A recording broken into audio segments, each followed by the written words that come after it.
Hi, everybody, and welcome to the Ethics of Now from Home, our attempt here at the Keenan Institute for Ethics to think through some of or to actually join in conversation and think through together some of the pressures, issues, dilemmas, questions laid bare by our experience during this COVID pandemic. Today, we're going to talk about well-being for families and children. Thank you all for coming to be part of it.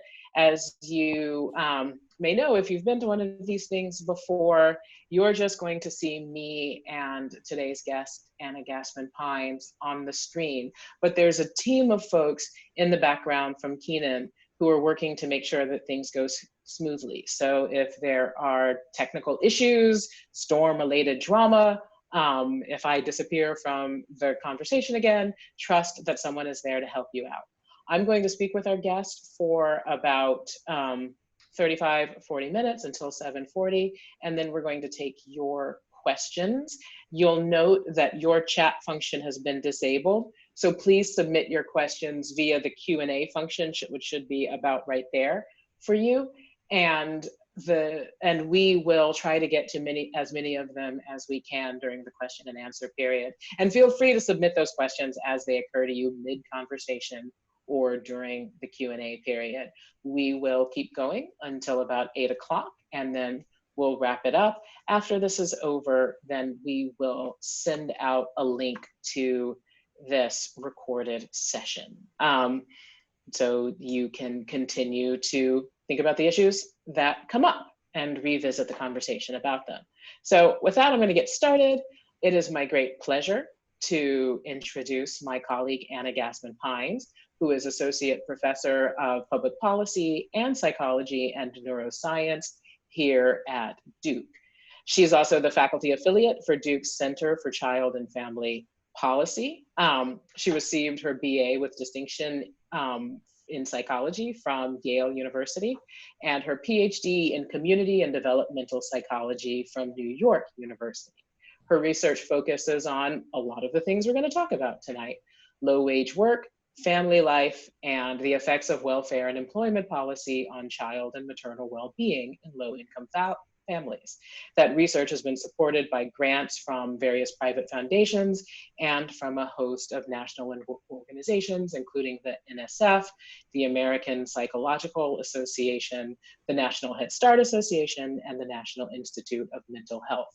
And while this is not officially written on her bio, I think it also bears noting that Anna is the former PTA president of Moorhead Montessori Elementary School, where I remained struck years later by what a remarkable and actually and a great job you did diversifying participation, pushing for diversity and leadership, all sorts of wonderful things. So good on ya. And with that, welcome. Thanks for coming. Thank you for having me. And I'm sorry it can't be in person, but it's nice to see your face on the screen.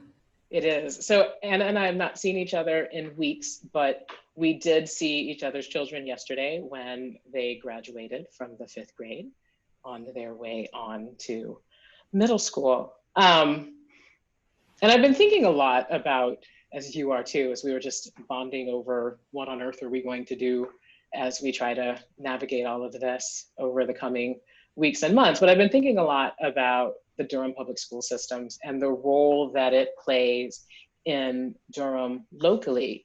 And one of the things that really jumped out at me when we first, when the children were first sent home after the stay-at-home order started being issued, was that the DPS immediately mobilized to make sure that children got fed, and that the Durham Public Schools Foundation rushed in to help fund and finance and coordinate that effort. And on the one hand, that's incredibly laudable. It was actually really moving to see how quickly and how people got on it and how committed they were to doing it. And then I pulled back and thought, wait, what? How is it that we have, how is it that our safety net functions that if school is not in session, children don't eat? So I'm going to open, there are a million ways we could come at this very, very broad topic, but I want to open with this question of like, what has this pandemic and the responses that have been required, what has this revealed about kind of income disparity, but then also the American safety net? So I have many thoughts about that. You know, one thing that it's really revealed is it's really heightened our attention to inequalities that were already there. And so when we had, you know, families in our community who were struggling to put food on the table, who are struggling even more now, that was going on before the pandemic. But all of a sudden, the fragile safety net that we had put together is not working the way it is not working to help families. And some of that is deliberate policy choices that we as a society have made that I'm really hopeful this pandemic might lead us to rethink. So, for example, in our country, we are generally very distrustful of giving poor people money, just giving folks money. Instead, we collectively have chosen to give them things that they might need. So how do we end up serving kids food in schools? We recognize that children need to eat. We could choose to give their parents money for food, and we do that. But we also choose, instead of giving them more money, to give them food. And in normal times when kids are in school, that's not a bad way of doing it, except here we are in the middle of this crisis. And in work that I've done, talking with service workers with young children, they are incredibly worried about being able to feed their families, to be able to have enough money for groceries right now. And so I hope that this is a moment where we can step back and think about whether the way we've done things is the way we want to continue doing them. So have you been talking to folks recently? Yes, so I have been working on a research project that actually started back in normal times in the summer of 2019, following a group of 1,000 hourly service workers who have a young child between the ages of 2 and 7. So these are folks who work in retail, food service, and hotels. And we had just gone back to that group of parents in mid-February to get more information about how they were doing, what their work life was like. The original purpose of the study was to understand unpredictability in work schedules, and you know, something extremely unpredictable happened. Right. And so we were able to see with our data in real time just how quickly people lost hours and then ultimately lost jobs. And the tremendous struggles that have come along with that, including income losses, an incredible amount of mental health challenge, and food insecurity, as we were just talking about. So mental health challenge for parents, for kids, for both? So we see it for both. It's particularly striking for parents. This is a really hard time for everyone in our country for so many reasons. But this is a group of parents where, because of the structure of low-wage work in the US, because of the inadequacies of the safety net in many ways, we're kind of just managing to balance the pieces, right? And when all of a sudden one leg of the stool, was cut off, it's been very difficult. And so, for example, in recent data that we've just collected, we've asked screeners for depression and anxiety to these parents, and over a third of the parents in the sample screen for likely major depression and generalized anxiety, and that is a really high rate of serious mental health problems. Right. Serious mental health problems and a completely rational response to circumstances at the same time. Absolutely. That's right. About that. So here we are in this pandemic where there are serious health concerns, a lot of uncertainty about how we are all supposed to conduct ourselves, what we can do to keep ourselves and our families safe, coupled with loss in work hours, loss of jobs, a tremendous amount of difficulty accessing the social safety net services that are available. It's very overwhelming. Yeah.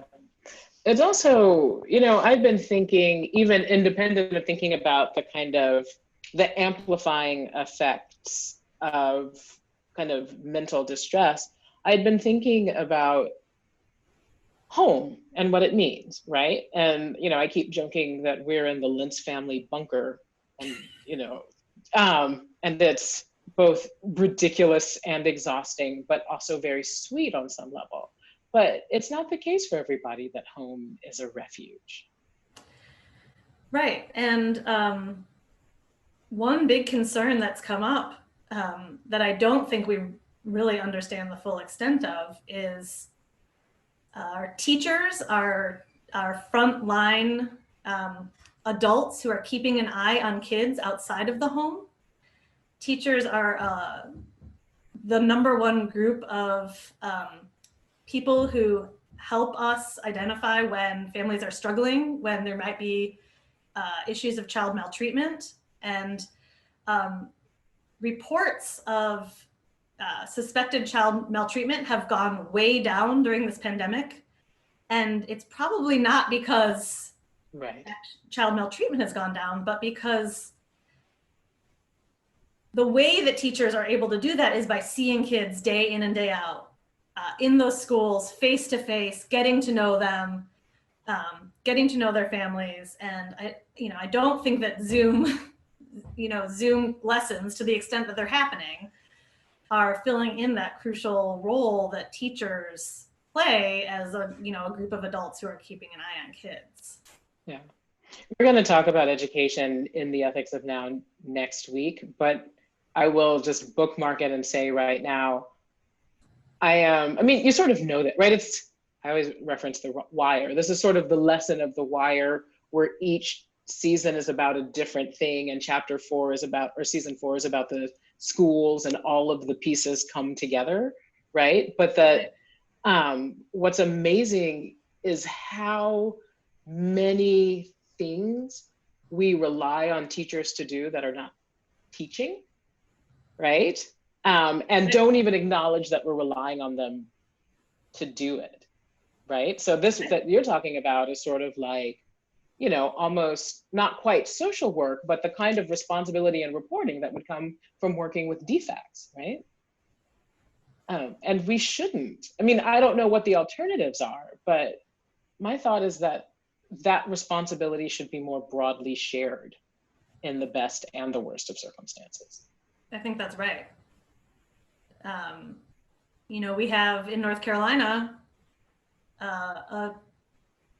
have cut the number of nurses in schools, for example. So here we are now, and I know I hate to scoop next week's guest, but it's okay. It turns out there's lots of stuff to talk about when you talk about education. So, but here we are, where all of a sudden health protocols are going to be a part of all of our lives.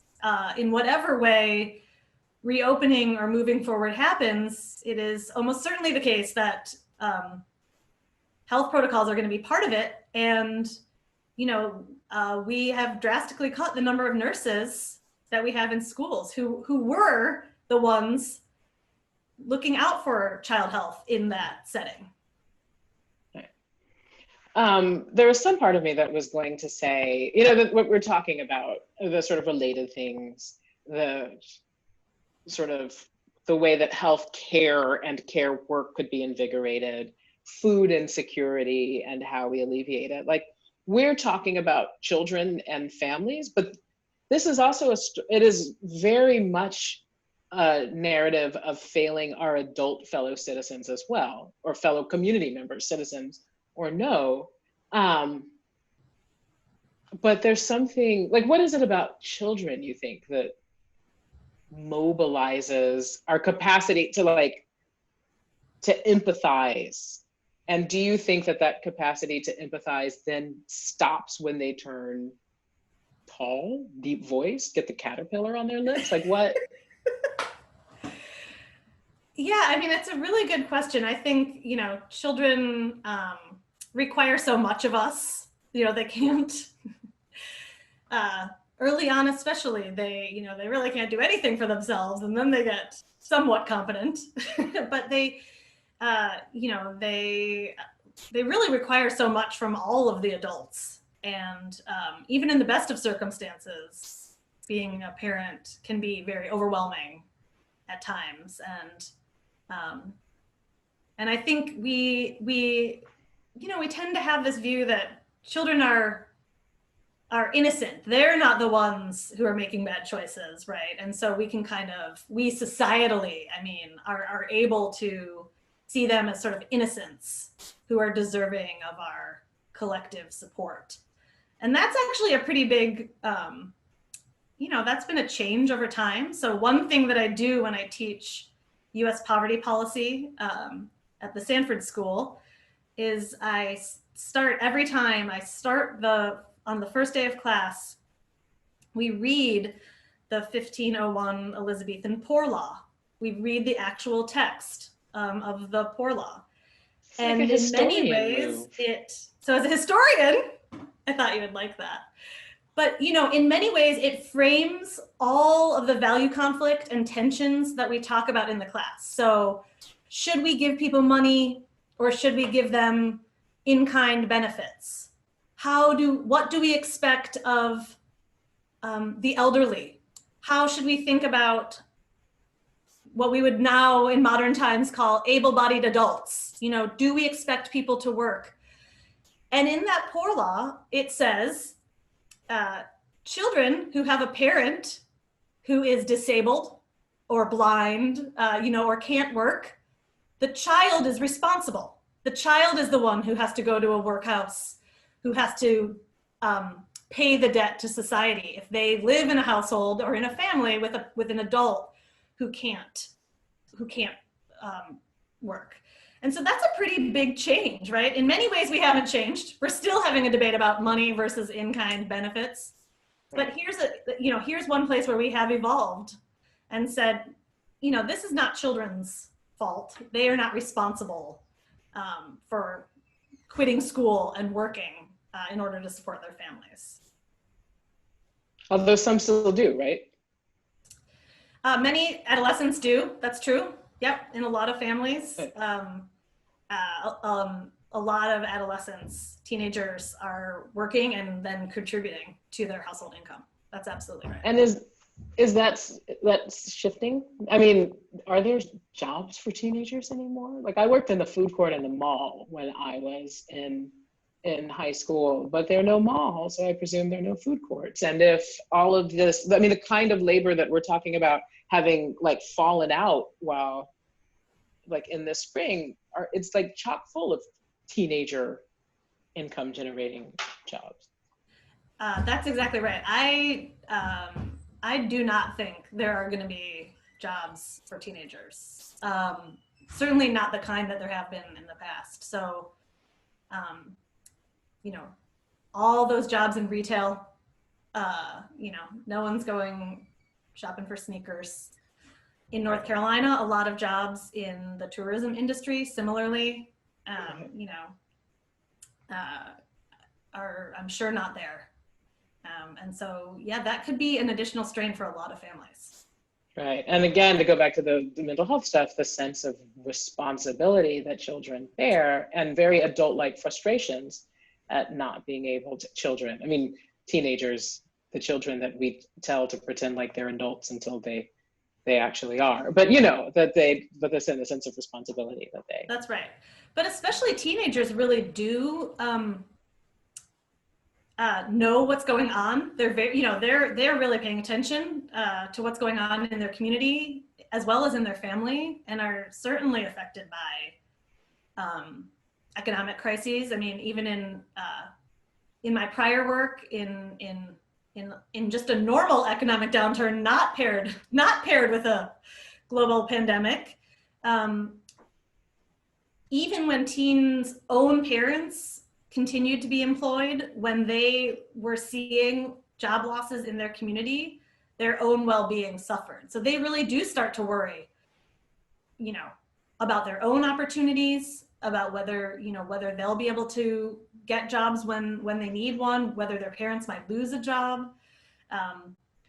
And so, yeah, especially adolescents are not shielded from what's going on. Can we actually take that statement and move in a slightly different direction and go from the COVID pandemic specifically to the broader cascade of events that are showing all of the things that need to be fixed within the larger system, and think a little bit about kids and families and racism and protest. And ask, I mean, I know this isn't quite your research area, but I don't know if you've thought about it or you've encountered kids. I know you said students because Professor Rain, kids who are thinking about it. And I bring it up in part because, you know, last Thursday, I had a conversation with my 8-year-old son about, I had what Black people refer to as the talk, right? I had to explain to him, like, he knew that protests were happening. We talked about why. We talked about the fact that George Floyd had been murdered. And then I had to tell him that when I tell him to use his words and not like his physicality to express frustration, when I push him to like, sort of like hold it together in public, that all of that has a history and a context, and that he's responsible for it too now, not just me. And then I went upstairs and cried because he's 8, right? Right. And I think, you know, he's 8, so did he take it in? But he takes a lot in. Right, right. And I mean, there is some questions right now. I'm like, go a bit like, what are the effects of those kind of lessons? You know, what Richard Wright would have called the ethics of living Jim Crow. Right. Right? Like, what does that do? Yeah, I mean, I think, so one thing I can say is, you know, there is good research that when parents are talking to kids about race and giving them, you know, a sense of pride and a sense of, you know, helping connect it to positive things about their identity. So, you know, that's really protective and helpful for kids. And it's heartbreaking that in the current context, in this moment, that almost has to be coupled, especially for boys, for Black boys. You know, having a conversation about, you know, the positive things about being Black and loving yourself and embracing everything about your identity, you know, almost has to be coupled with these other, you know, warnings about the context. And you know, who knows what will happen? I feel slightly hopeful in this moment, and being in a policy school where my political scientist colleagues talk about windows of opportunity. And I wonder whether some small window of opportunity might be opening. And I'm not, not this struggle will not be easy, and I'm not saying that will happen quickly, but I wonder whether there's not a small window of opportunity for us in particular, the white people who have been benefiting from this system, to really pause and think about what it really means to be anti-racist and what steps we can take.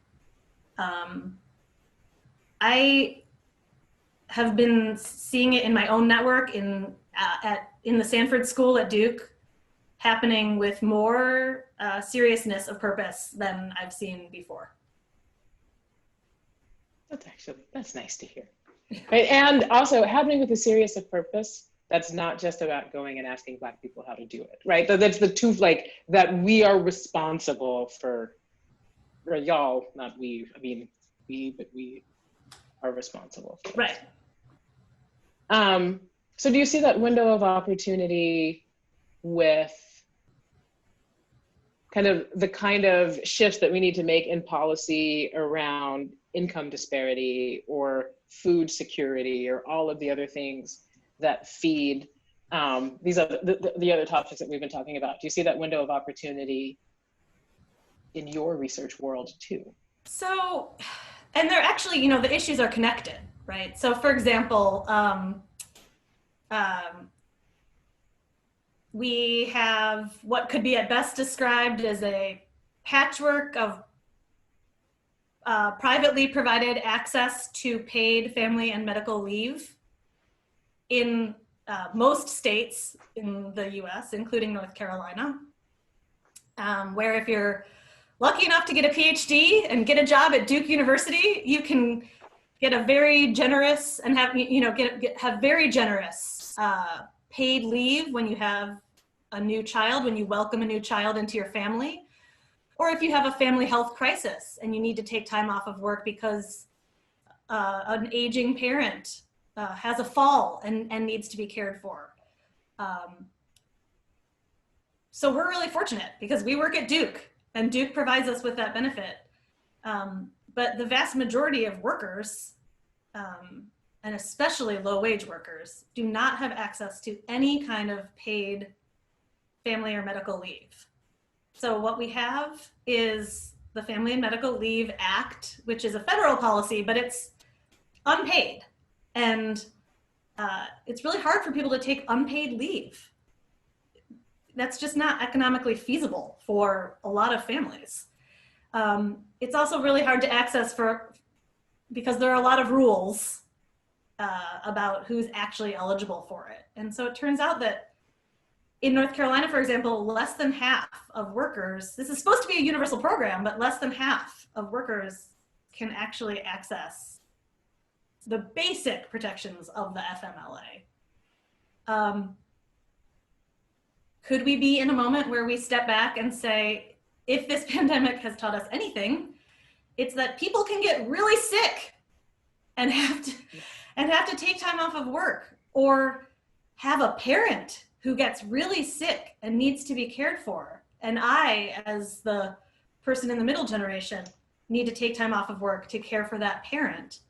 And, and could we think that is something that actually we should be publicly providing, right? That other states do this. There are 8 states right now that have statewide public family and medical leave, and workers actually fund it.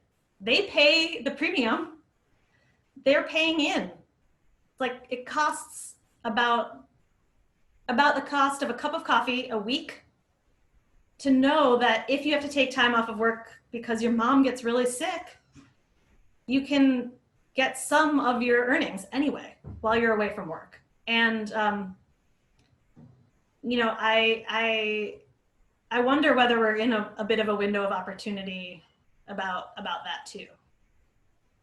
8 states out of 50, not very much. Not very much. And, but that represents an accelerating growth rate because the vast majority of those states passed those bills just in the last few years. Speak that quantitative language to me, Gassman-Pines. In other words, it was one for a really long time, and a lot of years went by. So it was just California. They were an island all alone. And then it was New Jersey and Rhode Island were the next two. And so that's 3. And then all of a sudden, 5 more states, kind of right in a row, passed and started implementing paid family and medical leave. I think this is really an area where, I focus on children, but we all of us going to have to be confronting the aging of the baby boomer generation and really thinking about elder care issues. This is going to be a huge part of family policy, is thinking about elder care and issues around our older community members. And that may be another window of opportunity, is for thinking about things like paid leave, is around how are we going to, what are we going to decide about how we are going to take care of the baby boomers as they age. As you were talking about how the history of like imagining children as children, of childhood, right, and sort of children as deserving of aid, like that it even has a history. I was thinking a little bit about how the very idea that we also have a responsibility for taking care of people past their productive years, it too has a history, and it's a relatively short one, right? That is, it is Social Security, and it is the Roosevelt administration's response to the proliferation of other kinds of plans, the Townsend plan, right? To think about what to do. And what that says is it requires a certain amount of energy and imagination and a willingness, not just of individual groups or organizations to kind of brainstorm policy changes, but people with the political will and sense of responsibility to the community to implement them. I think that's right. And I think that's,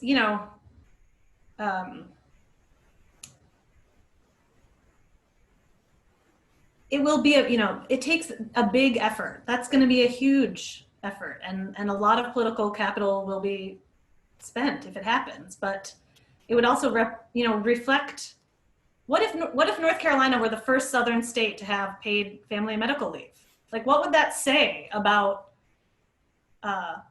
who we are as a collective? What this state is about in terms of how we take care of each other? That would be something really amazing. You don't think the ghost of Jesse Helms would come running into your living room to yell at you?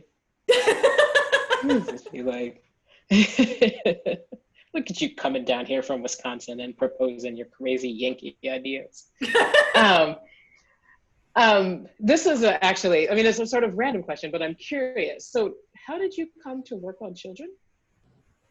Say it again. How did you come to work on children? Like, you have a sort of background in psychology, community, and development. Like what was it about thinking about children and policy that drew you in? Yeah, so children, so my jobs when I was a teenager I was a Sunday school aide. So I worked in as an aide in the kindergarten Sunday school class at our Temple Beth El in Madison, Wisconsin. And I was also a camp counselor. So in the summers, I was a camp counselor. And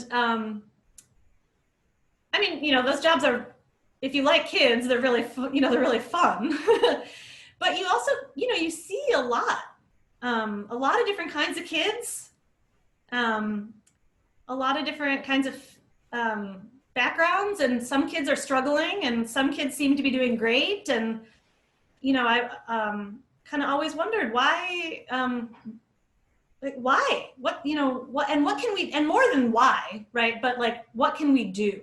What could we do to help those kids who are struggling so that every kid's doing great. And I never felt super satisfied with an individually focused, kind of intervention focused approach to that question. I think truthfully,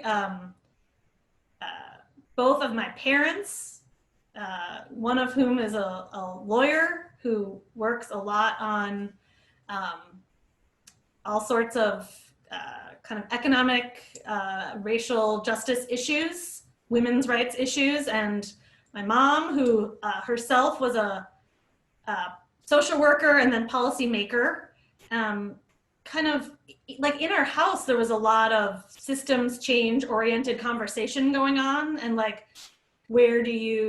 how do you really make a difference? It's not doing therapy one-on-one with an individual child, and that's super important, right? Like having therapy available for kids who need it is super important. But at our house, you know, it was always part of the ethos of like, no, where we can make even greater change is when we think about systems, and that leads to, in many ways, to policy. And so that's how I kind of connected. That's like the backstory of how I connected my own experiences and working with children to actually thinking about policy and policy change. And I have one final question for you, because it's almost time to go to Q&A, and I don't want to overindulge myself with my own questioning. But so I've been joking that the sort of that stay at home has sent us all back into a return to 70s style parenting. Like I've literally opened the door and been like, go outside, find something to call science, and come back in an hour, right? Or just like get on your bicycle and come back at some time. Yeah.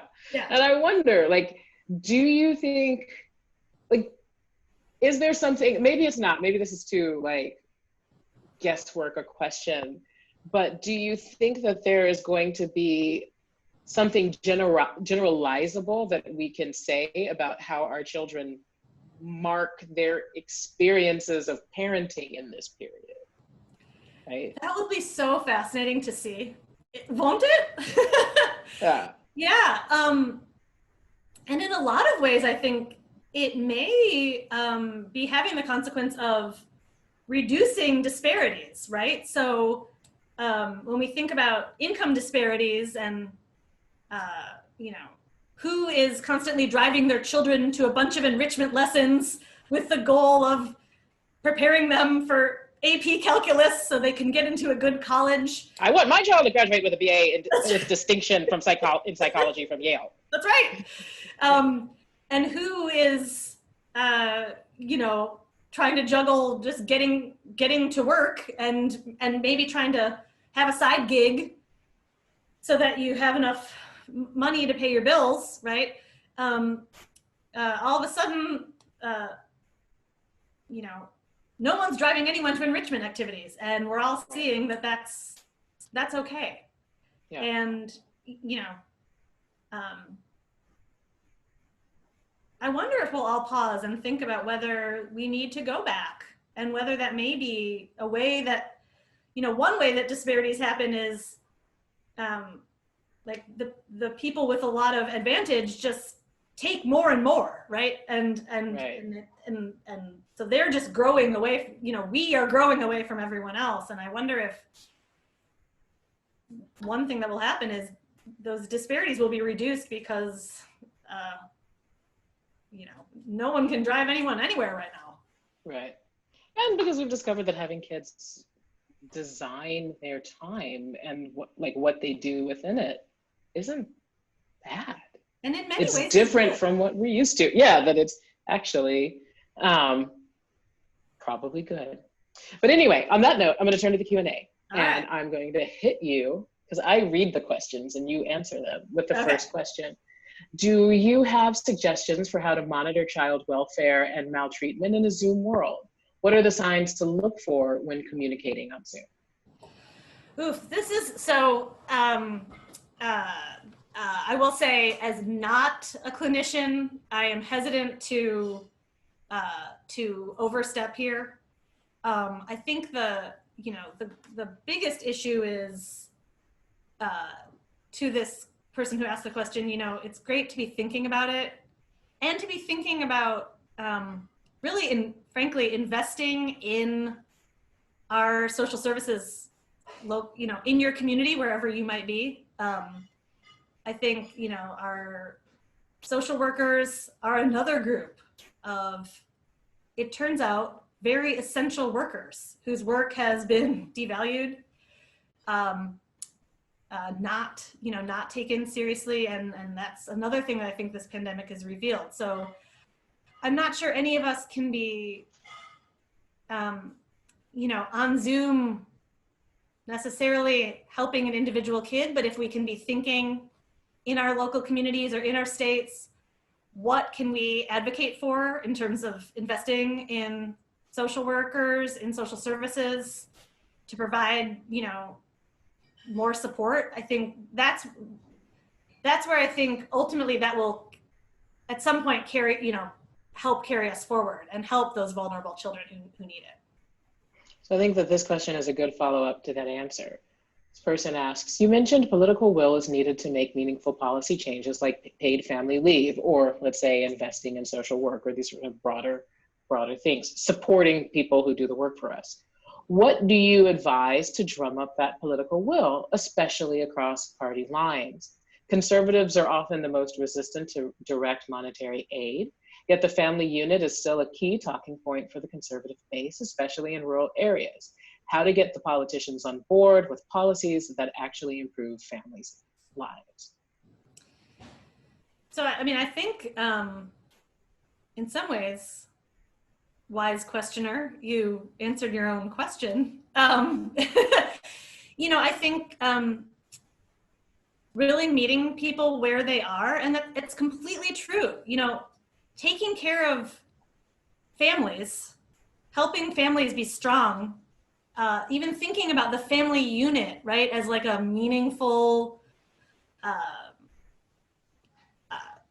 setting that we should be investing in is actually a kind of conservative notion, right? And so thinking about places where we have common ground, helping older folks in our community, helping children in our community, finding those places where we do have common ground. I think even within, kind of advocacy areas, there has been a tendency to be siloed, like the elder folks don't actually talk to the child advocates that much. And that's starting to change here in North Carolina. And maybe now, that's another thing that we could be doing is even getting these different constituencies who maybe are on the same side to actually think about how they might partner together and kind of coalition build in that way too.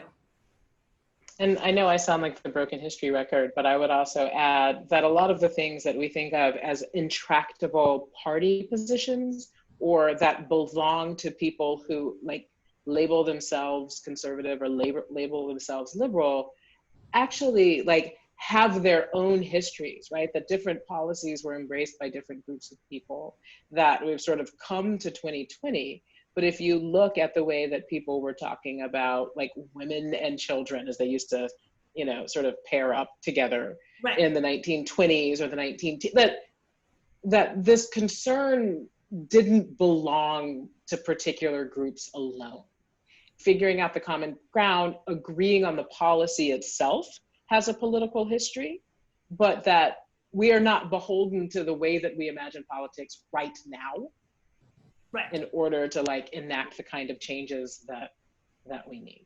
Right. Historian broken record. Nobody ever listens to us.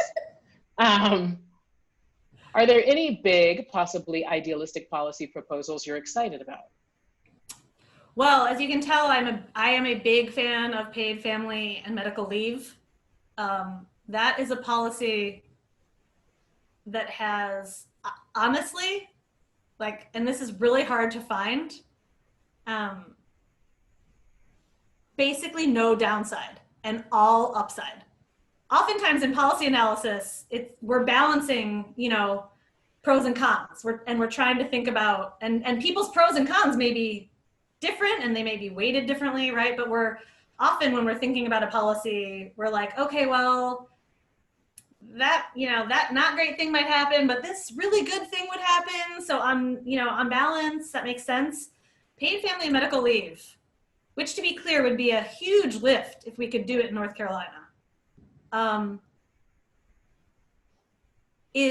It's all benefit with basically very little cost, and it is so it's both like common sense, but it also has the potential to make a huge difference for economic justice, for racial justice, for helping women and children. And so it's a reach right now, to be honest, in North Carolina. But so it feels pie in the sky, but that is one that I think would make a huge difference. So, and I think about when like people began to understand how COVID could and did spread, right? When there's a conversation around paid sick leave and the kind of paid family leave, like not all people who take it are sick, but but if you have sick family members or what have you, like even for the folks for whom they're not going to be mobilized by issues of economic or racial justice or like the condition of women and but if you say you like to go to restaurants, do you want a chef whose mother is at home with COVID-19, right? Then there is a certain level also of self-interest that you can appeal to for the less idealistic among us. And it's true also that there's a business case for it. So to the extent that, oftentimes there's this kind of, a reaction against regulation, and business will push back because they don't want to be regulated. So this would be another place to build common ground because there's a business case here. It is costly when people quit their job. That's costly for the business because you got to go find someone else. You have to train them. They're new, and that's costly. And one thing that paid family and medical leave does is it actually helps people come back to their job. And so that's actually good for business. Retaining people is actually good for business. And so I think that's another place where we could think about kind of, not appealing to the business owners like, oh, new babies are so helpless, let's let their parents be with them, Right. But actually saying, look, this is good for your bottom line. This is good for productivity. This is good for retaining talent. That's another strategy. I have small children, 1 and 4 years old. My older child is starting to have more and more outbursts and tantrums. How much of this is expected given the current situation? What kind of long-term impact might this create? So number one, this is super common. It's so common. And it, several things. So young children have tantrums and outbursts all the time because their brains are still growing so rapidly and they are still working on self-control and they have so many feelings and they just come bubbling out. And this is completely developmentally appropriate. It is also a way that kids can show that they're stressed. They're picking up that everyone around them is stressed. All the grown-ups are stressed. It can be a way that kids are reacting. Again, they have these feelings, but it's hard for them to verbalize, and this is super common. But one of the main findings through decades of child development research is that kids are super resilient. Even kids who have been through, really, really traumatic, difficult times. The vast majority of kids do great. They bounce back. So even being in a family where the grown-ups are feeling really worried and stressed right now, which is totally normal, you know, our developmental science would tell us that kids are really resilient. The upside of their brains still forming and them not being able to express themselves and yelling in your face is that their brains are still forming, and their brains are growing and changing all the time. And that means that they can overcome adversity really successfully. Kids are super neat, which is not something I realized before I had them. But now I'm really committed to that statement. Do you think that there's some immediate changes that could be made as we plan for another school year marked by COVID, with possible periods of remote living and learning? What needs to change immediately? I'm going to let next week's speaker talk about the education side, but what I can talk about is more on the side about the kind of safety net supports that we provide and things that could be changed, unlike my pie in the sky family leave proposal. Things that where we actually do have control and we could change them. And what I would say is, right now we make accessing the social safety net very difficult. We do that on purpose. We do that on purpose because we have a value conflict where we collectively have decided we don't want to give public support to people who don't really need it. We only want to support people who truly, truly need it. And so we have set up systems that are difficult to access on purpose because we have collectively decided that that is a way of weeding out that only the people who truly need it will get it. In reality, what happens is actually the people with more advantages and more resources to navigate complex bureaucracy are the ones who are able to get access, and the most vulnerable in our community have the hardest time. That is something that we can change. And here in North Carolina, we actually have local control of that. We can decide locally, can start local, even if we don't think statewide is possible.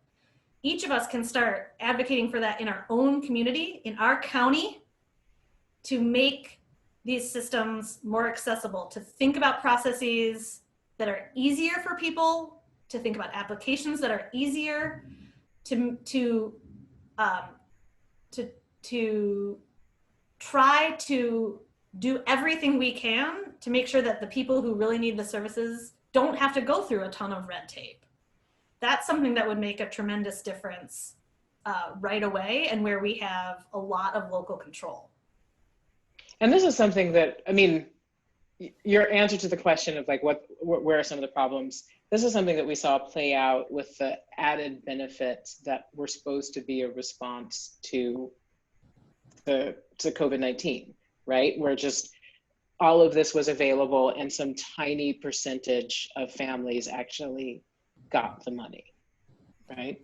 That's right. And like here in North Carolina, I mean, people who are trying to get unemployment insurance, which is supposed to be the safety net program that you turn to when you're laid off, people have had a terrible time. I mean, sitting on hold for hours, you know, not being able to get through the online questionnaire, the site crashes. It's been really difficult. And I think it's important for us to realize it doesn't have to be that way.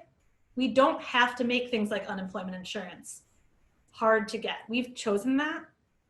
And we can push our elected officials and our leaders to change the way that we do that. So I think that statement answers the next question, and which I think will likely be our final question, which is, what can we do as concerned citizens right now to help relieve the situation for vulnerable families, both short and long term? Yeah, so I mean, you can tell, I'm a big fan of systems change. I think that really starting local, where in many ways, I think our political leaders are more accessible to us, right here in wherever your local community is. But pushing to reduce these administrative burdens, just all of the hassles and hoops that we make people jump through. That's something that we can really push to reduce. And if you start showing up and telling your Board of County Commissioners that you want your county to be a county where we help people access benefits, we want every eligible person to be able to get their benefits, they will hear you. They are elected officials, and they will hear that if it is shouted loud enough by enough people. So 2 thoughts on that. One of the first Ethics of Now was with Annise Parker, who is the former mayor of Houston, who talked about how she didn't want to be anything but the mayor, like political office beyond mayor of Houston, because she liked the immediacy, the sort of seeing the work that she did, knowing her community of constituents. It's a sort of similar thing. Also, I happened to write the Durham, I think, City Council and Planning Commission yesterday on an issue and got an email back today, and it made me feel so like enfranchised in this moment when I've just been this raging, screaming machine, right, at the sort of my feeling of powerlessness. And there's something really like moving and meaningful about that immediate push and connection. Then I'm going to ask one final, and this might be like, you might not be able to answer it, you might be able to answer it, but I put it out there for all of us to think about, which is, with working at a local level, what are things we should look for or research when making decisions about voting? Oh, about voting. I mean, I think right now we should all be thinking about what are people running for office in our local community saying about income disparities, about low-wage work and job opportunities, about racial inequality. What are they saying about, and then all these other interconnected issues, right? But I think we really want to be listening to people that are taking seriously the set of interconnected challenges we face, and are talking about doing, the hard work of really thinking about what it would mean to solve them. A+ answer. Thank you so very much for this conversation, for your thinking, for your generosity, for your work, for your ethics. I appreciate you very much. I appreciate this conversation very much. I appreciate all of y'all very much. Thank you for being here. Thank you for being engaged. Thank you for asking us good questions that make us think and that will have us continuing to think after this conversation is over. We will be back here next week discussing education. And we will send out a link in the days to follow to send you a recording of this specific seminar. You can also get the previous ones archived on the Ethics of Now page at the Keene Institute for Ethics. And with that, thanks a lot, and we will see you later. Bye, and bye, Anna. Thank you. Thank you so much for having me.